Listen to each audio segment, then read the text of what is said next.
Tetapi di sini kita kedatangan tamu yang sangat spesial. Nah, saya di sini selaku moderator 1 dan teman saya selaku moderator 2 dan tamu yang sangat spesial kita yaitu adalah halo, perkenalkan saya Pipit Aryani SPT. Saya sebagai wali kelas dari kelas 3B SD Sultan Agung. Oke, nah kemarin kita udah mampir nih di kelas 3B dan kelasnya itu banyak sekali atraksinya ya Bu. Dan kemarin kita juga udah sempat ngobrol nih sama Bu Pipit. Nah, karena beliau itu menerapkan beberapa pembelajaran yang terkait dengan atraksi di sekolah. Nah, untuk kaitannya nih Bu, kami mau tanya-tanya kaitan literasi dalam pembelajarannya Bu Pipit itu lebih lanjutnya kita nanti sambil tanya-tanya ya Bu ya. Nah, untuk dalam pembelajarannya ini Bu Pipit pernah menggunakan literasi nggak Bu? Nah, literasi yang setiap pagi itu adalah membaca buku dongeng yang setiap hari, setiap sebelum masuk sekolah itu ada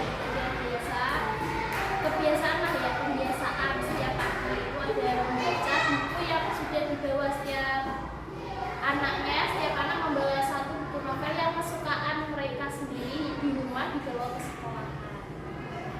Kalau untuk di pembelajarannya nih Bu, perencanaan pembelajarannya pernah nggak Ibu menerapkan pembelajaran Ibu tentang pembelajaran berbasis literasi di kelas? Bu Pipit pernah nggak menerapkan pembelajaran berbasis literasi di kelas Bu? Pernah. Oke. Kalau itu untuk tujuan pembelajarannya, karena Bu Pipit pernah menggunakan yang apa Ibu? Soalnya pada pelajaran bahasa Indonesia yaitu materi fiksi dan non-fiksi. Dalam tujuan pembelajarannya itu siswa dapat membedakan fiksi dan non-fiksi. Nah, untuk perancangan pembelajarannya itu bisa diterapkan ketika siswa disuruh ke bawah untuk mencari buku fiksi dan non-fiksi di perpustakaan. Untuk posisi kemampuan peserta didiknya dalam tujuan pembelajaran itu apa Bu? Untuk posisi peserta didik itu dia mempelajari materi sesuai dengan tujuan pembelajaran. Nah, di sini memang peserta didik menjadi peran utama dalam tujuan pembelajaran hingga menjadi efektif. gitu. Lalu kenapa sih Bu Pipit itu menerapkan tujuan pembelajaran yang seperti itu? Sesuai dengan materi yang ada pada rancangan pembelajaran dan sesuai karakteristik siswa. Berarti ketika Ibu membuat tujuan pembelajaran itu sesuai dengan karakteristik peserta didik ya Bu? Nah, dalam unjuk kerja Bu Pipit itu menerapkan unjuk kerja yang bagaimana Bu? Unjuk kerja yang kualitas yang mana nanti hasil dari pembelajaran siswa, nah di situ prosesnya dapat disesuaikan dengan materi sehingga tujuan pembelajarannya dapat dilaksanakan baik. Kalau misalnya kualitas kan hasil pembelajarannya, selain pembelajarannya juga prosesnya juga dinilai. Oke. Proses pembelajarannya kan pasti dinilai ya Bu Pipit. Nah, terus penilaian yang dilakukan Bu Pipit bagaimana? Untuk penilaiannya itu ada penilaian somat, terus psikomotor maupun kognitif. Nah, kaitannya dengan peserta didik nih Bu, kira-kira kalau caranya Bu Pipit biar menarik tuh minat siswa, minat peserta didik untuk terlibat biar bisa mengungkapkan ide gimana Bu dalam pembelajaran? Guru pembelajaran biasanya merancang media pembelajaran yang interaktif yang bisa menarik anak-anak peserta didik supaya lebih aktif. Kemudian ada kuis menggunakan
Oh iya Bu, saya juga pengen tanya nih mengenai solusi ya yang digunakan BPJJ ketika terdapat permasalahan itu kayak minat mereka untuk belajar pada peserta didik itu kurang tuh Bu. Bagaimana tuh cara mengatasinya Bu?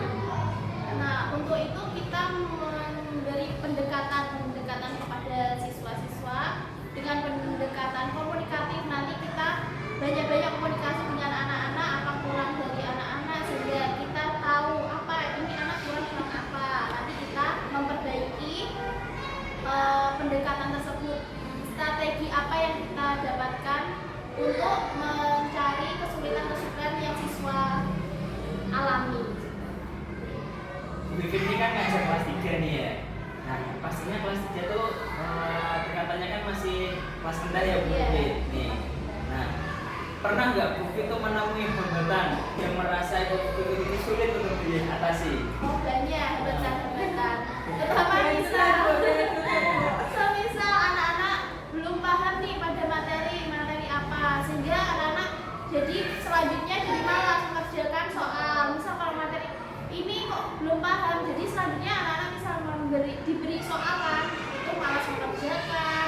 Terus itu selain itu mengerjakannya asal-asalan seperti itu. Jadi nilai hasil belajarnya juga menyebabkan penurunan.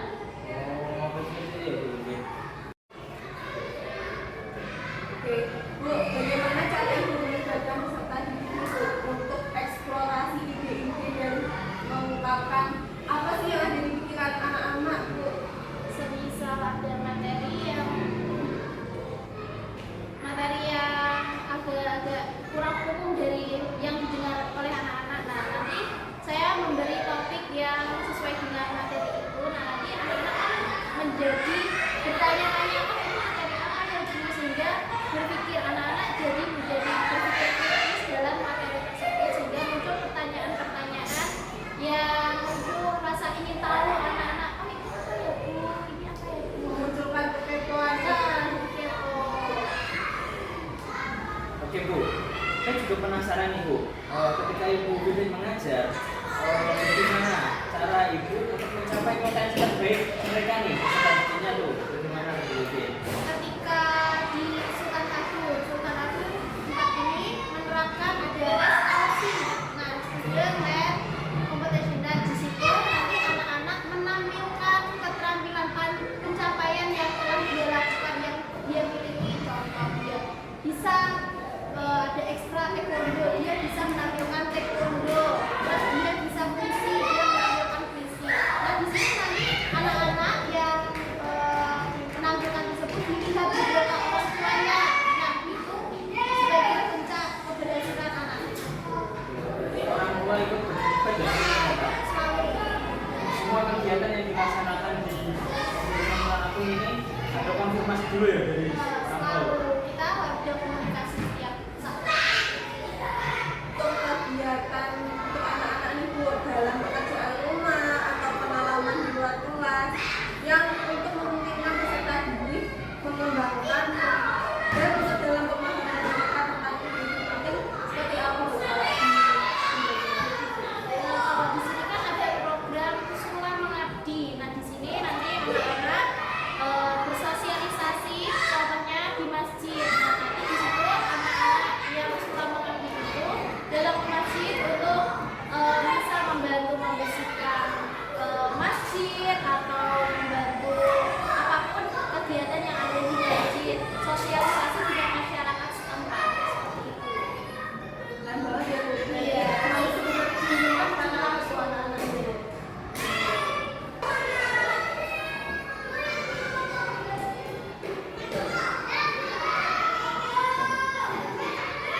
Nah, saya juga ingin bertanya nih Bu Vivit, bagaimana tuh cara Bu Vivit untuk membantu peserta didik dalam merefleksikan ide-ide yang telah mereka miliki tuh Bu? Nah, kita menampung dulu apa ide-ide apa dulu peserta didik. Nanti setelah itu kita konfirmasi dengan kepala sekolah maupun komite sekolah. Setelah itu, setelah berjalan, kemudian kita memfasilitasi peserta didik tersebut apa ide yang sudah diterima dari sekolah. Berarti ide-ide semua ide itu ditampung dulu, disesuaikan dengan komite, kesepakatan komite seperti itu ya Bu. Oke, selanjutnya bagaimana nih Bu Vivit untuk kan tadi sudah ada refleksinya Bu. Cara meningkatkannya, apakah sudah ada yang diterapkan refleksinya salah satunya? Adakah contoh-contohnya?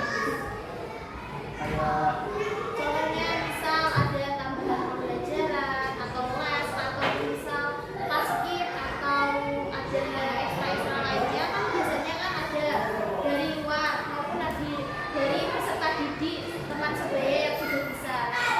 Nah, misal ada anak-anak yang kurang bisa lagi, kurang ditingkatkan lagi, kita tambahkan lagi fasilitas yang kita terapkan lagi jadwal-jadwal yang lebih tambahan lagi biar anak-anak bisa bertambah lagi dalam ekstranya tersebut biar tambah meningkat lah seperti itu. Kita tetap memfasilitasi dan tetap mendukung anak-anak tersebut bagaimana bisa sesuai tujuan yang sudah disepakati dari ide tersebut. berarti selalu ada peningkatan ya Bu? Selalu ada. Kayak misalnya ada keluar juga selalu konfirmasi ya Bu.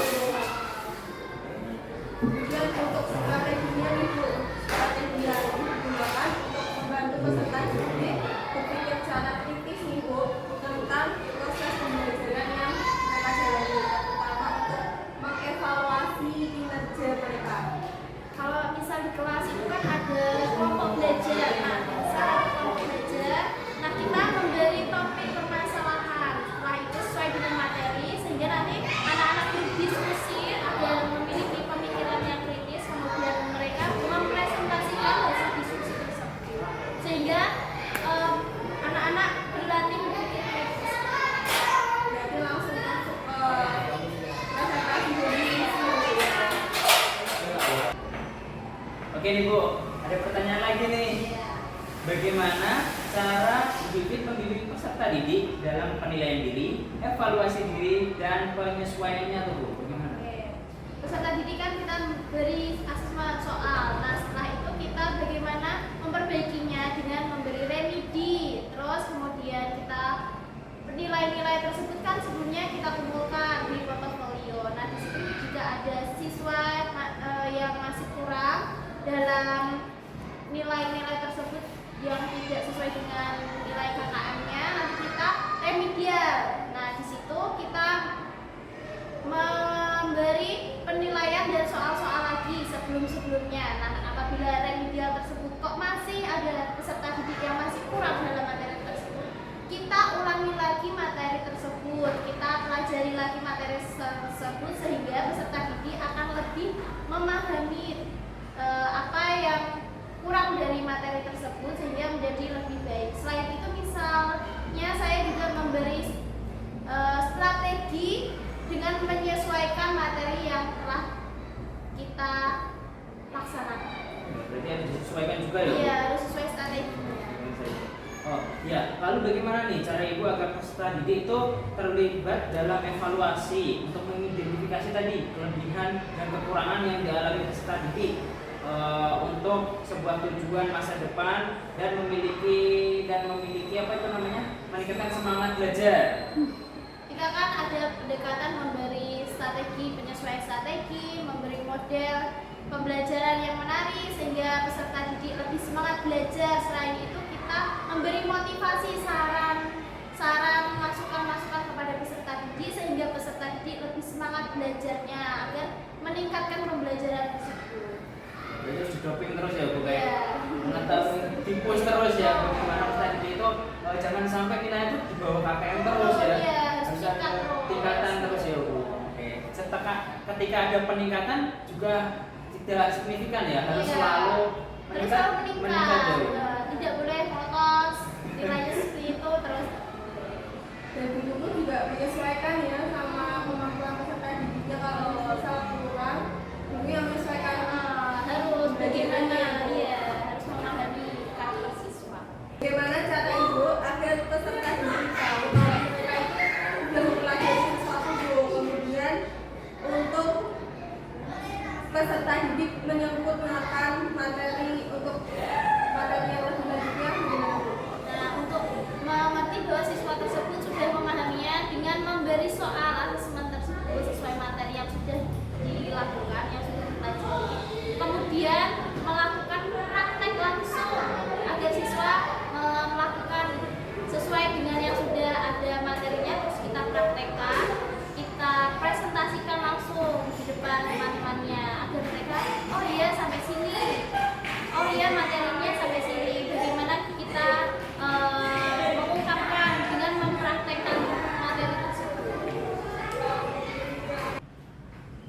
Oke Bu Fit, ini ada pertanyaan lagi nih Bu dari kami. Bagaimana cara Ibu mengetahui kebutuhan perkembangan ya belajar, pengetahuan dan minat peserta didik sambil tetap menjaga arah pembelajaran dan tujuan?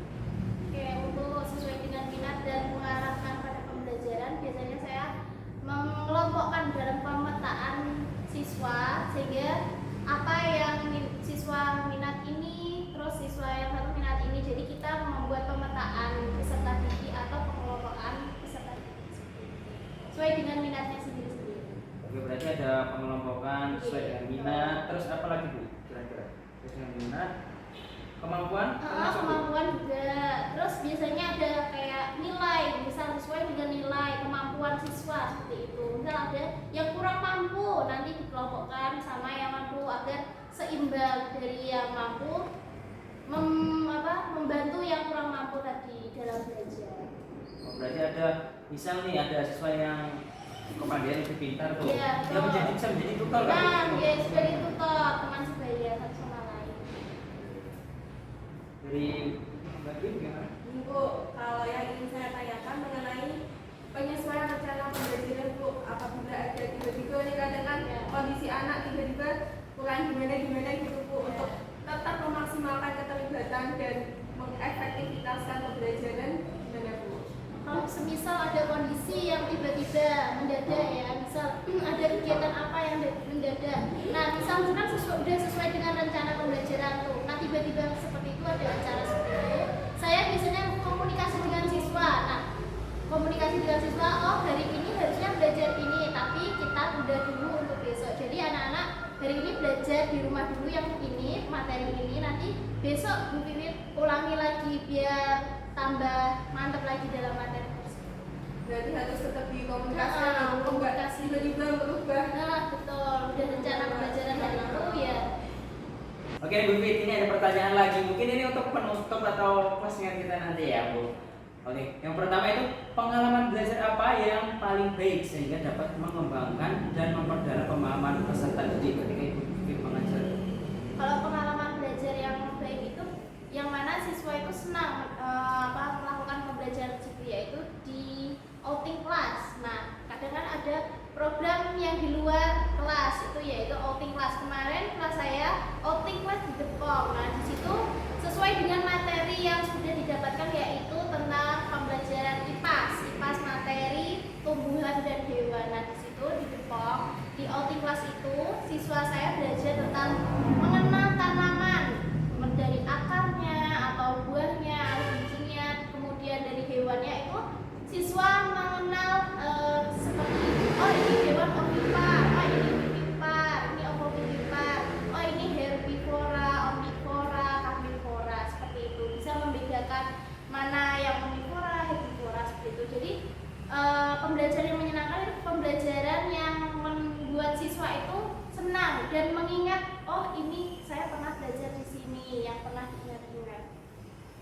Ya, berarti mereka bisa lebih mengingat karena itu berpengalaman secara langsung ya Bu. langsung. Ikut serta dan hadir, dia praktek langsung ya Bu. Betul. Oke, terus bagaimana nih cara Ibu meminimalkan kemungkinan kesalahpahaman tuh saat pembelajaran? Itu sering saya alami ketidakpahaman seperti siswa tidak paham apa yang saya jelaskan. Nah, kadang itu memang kita sebagai guru itu harus mendalami materi dan topik yang dibicarakan kepada siswa. Komunikasi kepada siswa itu harus menggunakan bahasa yang mudah dipahami. Kadang tuh siswa sekarang kan oh ini bahasa nggak paham dipahami, jadi kita menggunakan bahasa yang simpel lah yang dipahami oleh siswa. Nanti tidak adanya kesalahpahaman itu tak sedikit. Meminimalkan berarti menggunakan bahasa yang lebih mudah ya Bu. Dipahami oleh peserta. Kita sebagai guru juga harus paham materi yang disampaikan. Bahasa sehari-hari ya. Iya, bahasa sehari-hari berarti ya Bu. Iya. Ibu, kalau menurut Ibu bagaimana mengatur dan mengurutkan pengajaran dan pembelajaran untuk memaksimalkan keterlibatan dan efektivitasan dalam pembelajaran? Itu harus sesuai dengan rencana pembelajaran yang sudah dibuat, sesuai tujuan pembelajaran, kemudian sesuaikan pada kebutuhan siswa, kemudian ada lingkungan pembelajaran yang positif sehingga siswa dengan efektif belajarnya semakin baik. Oke, setelah kita berbincang-bincang dengan Bu Vivit sebagai wali kelas 3 SD Islam Sultan Agung 4, di mana dalam proses pembelajaran literasi ini banyak sekali aspek-aspek yang harus kita perhatikan, terutama yaitu tentang rencana pembelajaran dan penentukan tujuan pembelajaran. Nah, tujuan pembelajaran ini teman-teman disesuaikan dengan kebutuhan siswa. Setelah kita berbincang-bincang dengan narasumber kita dari kelas 3 ini guys, yaitu Bu Vivit dari SD Islam Sultan Agung 4, kami ucapkan terima kasih ya Bu Vivit Terima kasih, Bu. karena sudah mau ikut serta dalam podcast pada kesempatan hari ini. Saya akhiri untuk podcast ini. Wassalamualaikum warahmatullahi wabarakatuh.